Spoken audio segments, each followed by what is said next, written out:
Hey there, welcome to episode 137 of the Let's Innovate for Vegas audio program. I'm your host, Managing Director of the Innovate for Vegas Foundation, Dan Hugo. We are recording this at 2:58 p.m. Pacific Time, Tuesday, September 30th, 2025, the end of September already. In fact, it's the end of Q3, if my math is correct. Today's episode, title and topic, badges. Badges. Can't get more simple than that. More simple. Simpler. If you are not familiar with the Innovate for Vegas Foundation, we are a Nevada nonprofit, 501c3 public charity. Our purpose is to enable and encourage ideation, innovation, and implementation to make our communities better. The three I's. There's a fourth I, integration, but let's not get ahead of ourselves. So ideation, innovation, implementation, making our communities better. Lofty goals. We are in our fourth year, and I've actually talked about some of the related things in today's episode. 2 episodes ago, 135, Project Act meets Hacktoberfest. So if you are curious about some of the things that I mentioned today, you can flip back 2 episodes. Check that out. If you're not familiar with the Let's Innovate for Vegas audio program, it's essentially just talking about our organization, our different initiatives and component projects and different challenges, and goals, and all kinds of stuff. We used to interview people, and we might bring that back. That would be useful sometimes. But generally speaking, if you are into civic volunteerism, civic tech is a part of that, but it doesn't have to be tech. We try not to do all tech all the time. In fact, we used to be called Code for Vegas, but not everything is code. Anybody can innovate, and that's what we're trying for. So all that said, hopefully wherever you found this audio program, you're able to locate the episode description. There are more places to find this audio program, so hopefully you're encountering them. The description contains the show notes with a brief summary, barely 3 sentences, but it's probably about 12 words, 15 words. We'll count. And then there are links. If you've heard this audio program before, you know that there used to be 4 links, but we're cutting down the number of links. Those links are still right where we left them, out on the internets.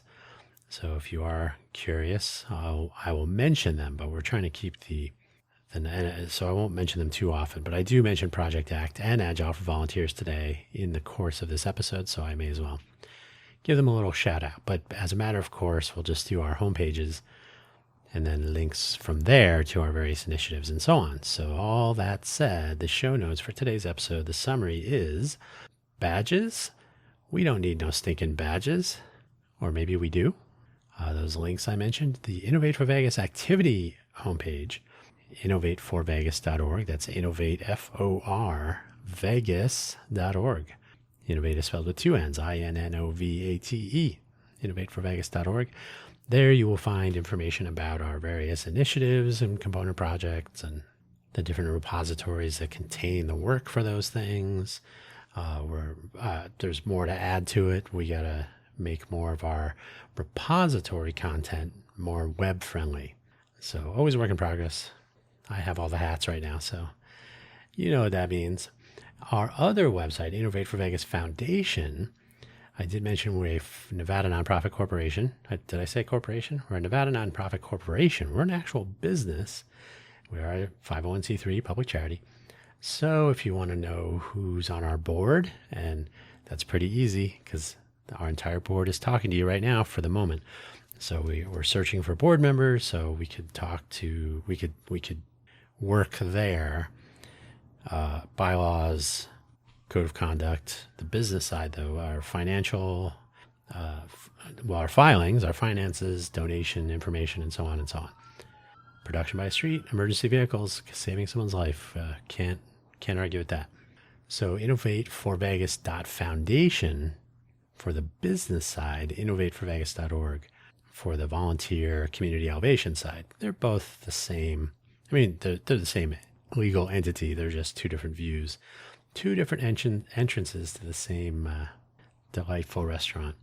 And I did mention Project Act We're going to talk about that briefly today. projectact.org. I'm sorry, Project Act, not .org. That's a totally different organization.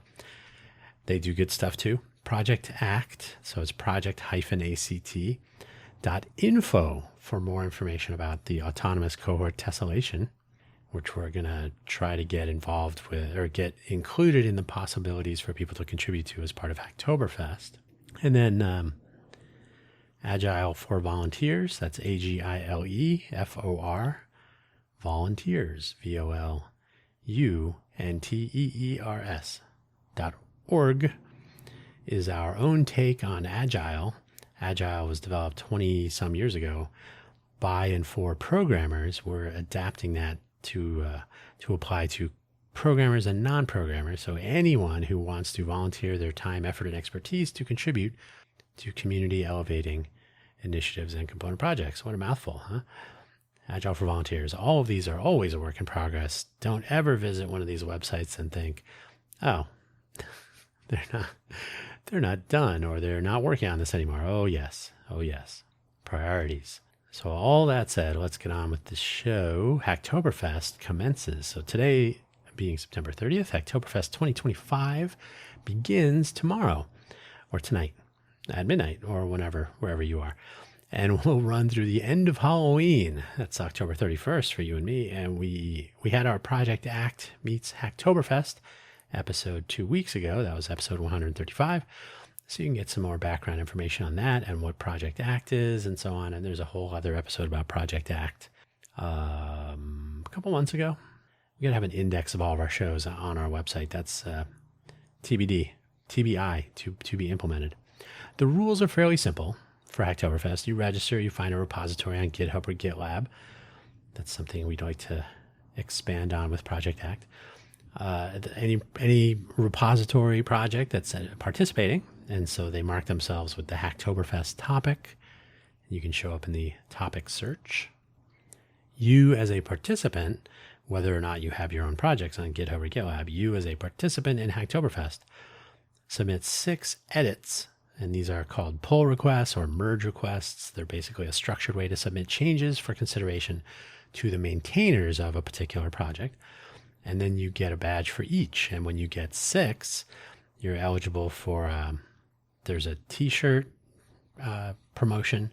The first 10,000 people to submit 6, what they call good pull or merge requests. They have to get accepted. And then just the bragging rights that you participated in Hacktoberfest 2025 if you're 10,001 and after. I think there's a special badge for completing the 6. And I feel like it used to be 4, but I'm not going to quibble. Do 6. Try to pick projects that are not so popular because those are the ones that everybody goes to and then the maintainers are swamped. Our badge is important. You do get a badge for doing these for each of them. And then you get one for signing up, one for each pull or merge request. And I'm pretty sure you get one at the end if you do the 6. So are they important? Maybe. They are becoming popular again. And they always were sort of popular, but they appear in more places now. And they fit into what used to be referred to as gamification. But now gamification is baked in a bit so that people see a badge or a score, or when we really look at this honestly, view counts and likes and shares with various forms of ranking, rating, assessment, and benefits as a result. So badges, whether they are called that or not, are very much a thing. But explicitly earning badges that you receive and can embed in places and so on, that's come and gone. It depends. Depends on what you're doing, where you're hanging out. So Holopin's a relative newcomer. It's I think it was formed in 2022, and I believe they did participate in Hacktoberfest in 23, 24, and now 25. Hacktoberfest uses Holopin to host and manage their badges. Badges are tricky because they are a form of certification, and they should ideally be difficult or impossible to forge so that they maintain their value. That sounds like money. It's not that far off. One nice thing about a central badge hub, the badges from various projects or whatever else can all accumulate in one place. one source to display from, and if someone wants to embed a link on their website or share via their favorite social media platform and so on, it's right there. That is also something of a downside to have a central controlling authority. To have that, they could disappear. The company could go out of business, and we'll talk about that later. Holopin not going out of business, but attempts at open badging have resulted in changes and changes of pricing and so on. So it's something of a downside to have that central authority. Decentralization, rather ironically, last week's episode of this very audio program was federation, which is basically decentralizing and no central authority, no gatekeepers, no single points of failure, and so on. So that is something to think about. Yes, you're already saying blockchain. We'll get there.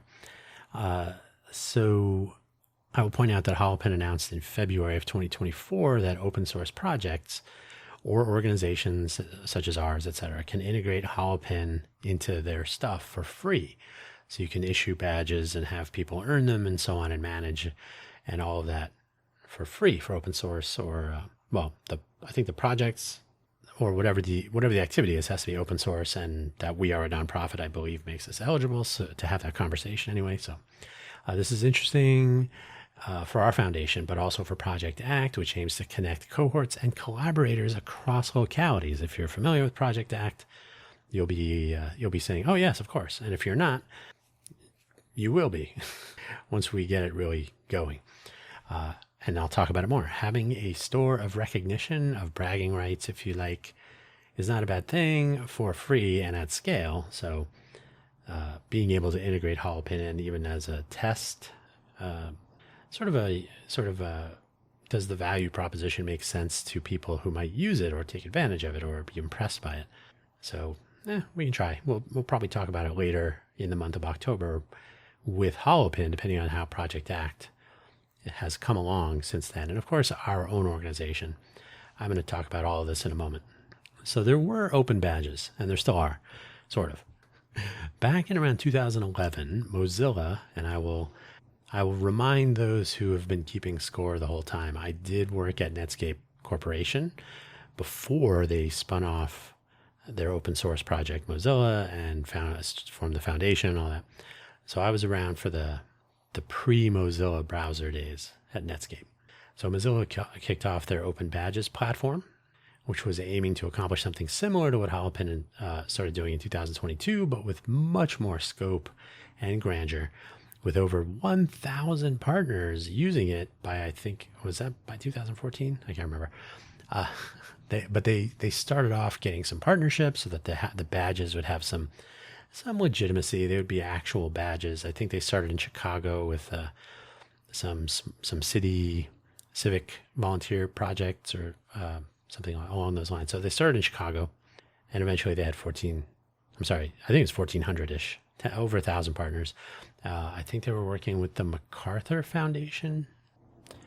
All of these are vague because they're not really involved anymore. So basically, it was a skills certification program so that badges were a bit more rigorously managed and moved around if needed.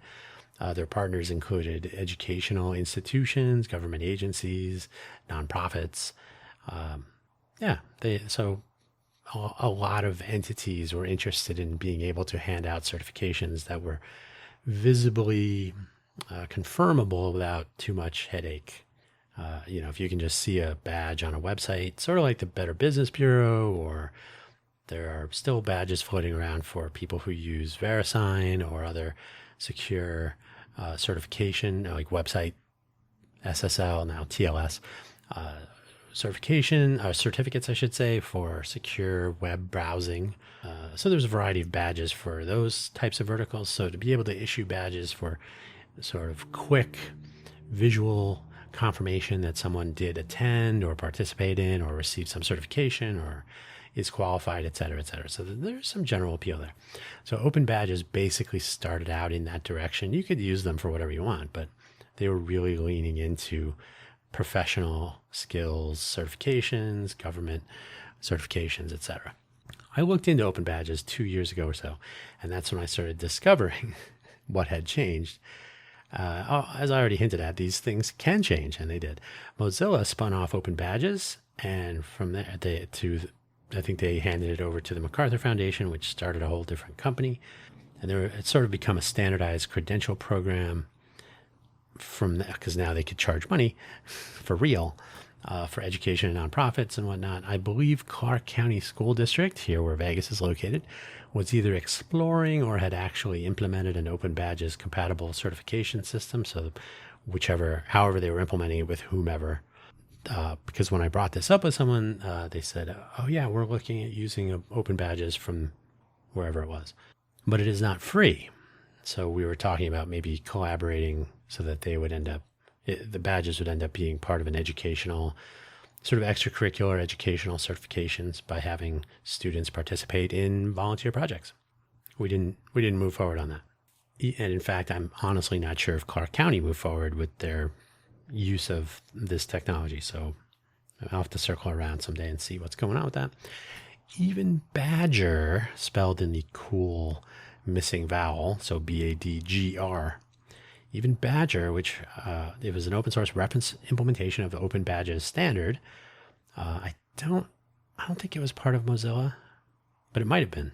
But it was basically spun off, and they had the Badger backpack where you could transport your badges, your virtual badges. But so it was like a wallet. You look at it as a wallet today for your crypto assets. So the badge assets stored in a Badger backpack.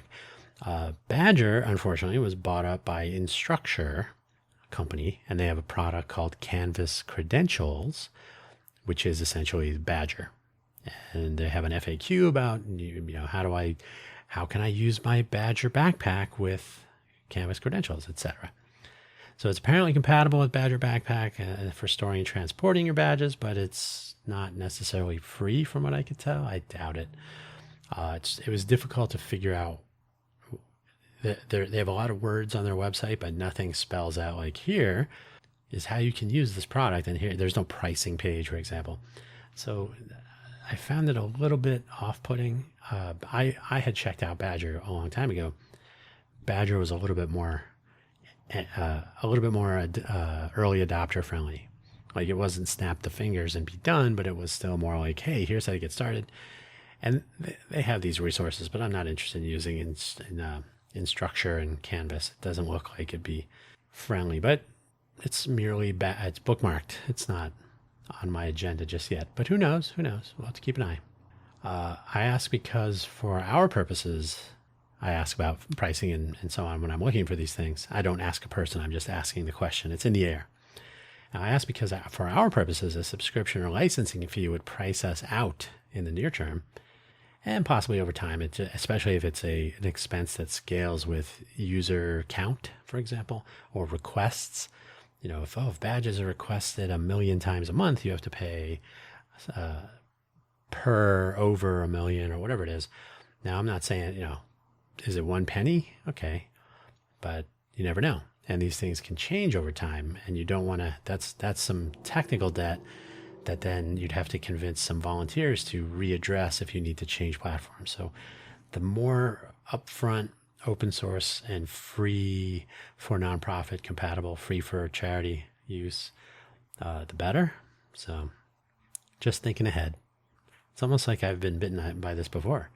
And so participation in our volunteer initiatives should have some easy to maintain proof of work. Like, hey, here are the things that I worked on. And you can include them in a resume or something, or a link to a profile page or a blog entry, whatever it is, however you want to share these. They should be shareable so you can give someone an indication when you're out searching for a job or for other references. It's a quick reference. It's a visualization of accomplishment. Now, if you are a coder or if you're in the GitHub universe, you might be thinking, well, you can just look and see what they've contributed to and all this. And this is true, but an easy to maintain proof of work scheme that is not tied to GitHub repositories, so that other people who are not familiar with GitHub at all don't have to feel as though they're entering the world of coders. That happens all the time. So maybe you're not even using GitHub, you're not using it, but you do have a website for your business, or you're a solopreneur and you have your startup profile and all that. I don't think LinkedIn would enable That would be interesting to know if you can. Well, they do certifications, I think. Interesting. I'll have to ask Holopin what they do about that. And LinkedIn, don't use LinkedIn. It's horrible. So before we get to the you know what, I will mention shields, because if you are a GitHub person or if you are generally involved with project development, you've probably seen shields. They're usually the two color, like a line of text with a one word in one color and one in another color, like red, breaking, green, building, pass, whatever. So usually two colors and usually one line of text, usually one word per color, but sometimes two or three, but they're very terse. They're very brief. They are, well, badges come in handy for a variety of things, but think of them as open or closed sign. Think of them as a open or closed sign at a place of business as one example. So these are more about status and not certification, and status can be indicated quickly and visibly. So your particular project might be done or broken or released, right? So these are quick visualizations. By the way, I'm not even thinking about accessibility for those. I'm sure there's shields have been around for a while, so I'll have to check that out. But so you'll find these on GitHub README, in GitHub README files to indicate current build status for automated building and all that. So there's a variety of places where you've probably come across these. Shields.io. Shields, SHIELDS.io to learn more. So it's a free service called Shields. It makes turning out this style of badge easy. And so it's really not a badge so much, it's a shield, right? They used to call them GitHub style badges, I think, but here we are. It's a snap actually to create those. Open source, self-hostable, or you can use their servers for free. It's easily integrated with GitHub and just about anywhere else. It basically generates an SVG or a raster or like a PNG image. SVG, scalable vector graphics, the wave of the future, always has been. There are a variety of ways to do this, including creating a new variation on this theme, which would almost certainly be educational. That is to start with something like Shields, which is open source software, and not necessarily copy it, but take the notion, I can submit a URL and I'll get an image back. So could I submit a URL that would return a badge for participation or certification or something? Almost definitely. You could do that with Shields, sort of. The application goals, though, are not about certification for Shields so much as status indication. So they are essentially fungible and are not certified. Nothing about a particular badge or shield, I should say. Shield says this belongs to Dan and that one belongs to someone else and so on. So they're fairly generic. They're interchangeable, of course. My shield and your shield are interchangeable and unverified, so they would be as fungible as money, which we already covered a little bit. And yes, we're getting there, don't worry. So wait, this sounds like a great application of the infamous blockchain. Hang on, we're almost there. This is a good time to mention, though, the shield is an example of a badge-like application that may or may not meet the needs on the table. If you don't mind me plugging Agile for Volunteers a little bit, because I did go into a little bit on the link, so you spell it correctly. This is where user stories come into play nicely, so that we describe what we want to accomplish, and then we can determine whether something like Shields accomplishes that, or whether Shields meets the ideas spelled out in a different user story aimed at status indicators, which it probably does. So this is where it's handy, because right now I'm talking about badges without really getting any sort of collaborative conversation about what might actually work and what might be valuable. So you can look at use cases. Hacktoberfest, GitHub has their own badging scheme, etc. Or we can just do something and then hope for the best. So somewhere in the middle, there's a little co-creation where you reach out to people and say, would badges be interesting to you? All right, blockchain. We're almost done. Blockchain, meh. I'm not a fan of. Let me rephrase before I even get there. The blockchain itself is interesting. The way that you solve for hashes with the zeros and the nonce to add blocks, and then the verification where you have others vouch for the new block being added, and the whole fee structure, gas or other fees, whatever it is. It's interesting. It solves problems somewhat while introducing others. So I can't say that I'm anti-blockchain, but I am I avoid cryptocurrencies like the plague, so I'm not a fan. I just think there's too much opportunity for theft, crime. I'm not even getting into like people use it for crime. I'm saying that people emptying wallets and tricking people to get their stuff. Rug pulls is another variation on that theme. So I can't say that I'm a huge fan, but seriously, I did use fungible to describe shields on purpose. The thing we have all forgotten by now is the lowly NFT, the non-fungible token, which would make great badges. In fact, mostly great. Obviously, if you earned a badge for contribution to an initiative or completing some educational curriculum or receiving some certification as an NFT, you would not be allowed to sell that NFT though. So I've seen people give NFTs for participating in things, right? Oh, if you show up to the NFT meeting, we'll give you an NFT. So they mint the NFTs and they give one to, here's an NFT for you, here's one for you. So there's a unique recipient NFT correspondence. However, NFTs are typically sellable. You can resell the awarded NFT. So you would not be allowed to sell an NFT if it was certifying something that you did or a skill that you had. If you did that, it wouldn't have any value. So there is a project called POAP, the proof of attendance protocol. Their website is poap.xyz. So if you go to their website, they also have a .com, I think, but the normal people, if you're not trying to conduct business with them, is the XYZ site. The proof of attendance protocol is a use of a blockchain and a token and a minting a token, and there's a visualization that goes with it and so on. It's sort of like NFTs for a person who attended or participated in something. So pretty straightforward if you're into NFTs. And the activity could be anything. There could be a contribution to a project. It could be training or other activity that you've completed. It could be attending a meetup, etc. They're attempting to enforce what they call anti-farming policies, which is the collection of POAP credentials by any entity or robot that is not the actual person who actually attended whatever it was. So this is what I just said earlier, which is you wouldn't be able to sell them. So if people are like, oh yeah, I went to that thing and I don't really care about the POAP, so here, you can take it. You're not supposed to do that. That sort of devalues the general notion of having this proof of attendance. If I received a certification that I'm a brain surgeon, and then I gave that to someone else, and then they could display their POAP like, oh yes, I attended 12 years of medical school and residency and so on, and now I'm a brain surgeon. No, they're not.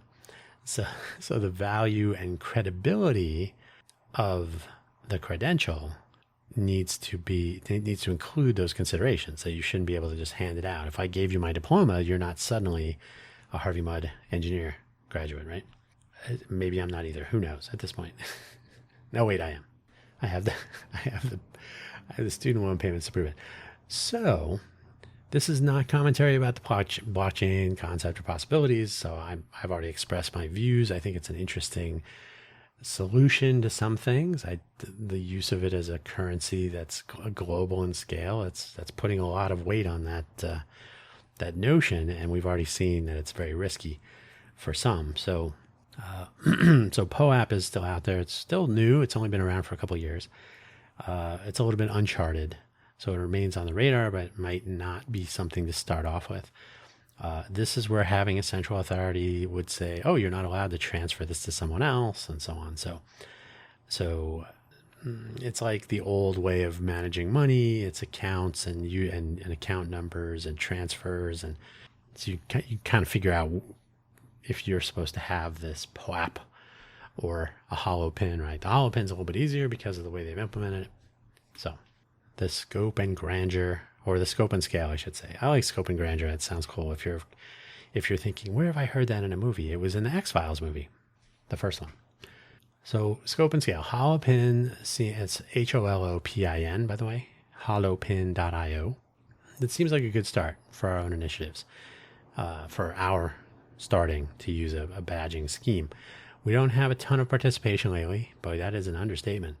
But if we do attract individuals to contribute to our initiatives, a badge option at this small scale is a good option to have available. And certainly the price is right, since they do offer gratis services for open source projects, nonprofits, and so on. That's us.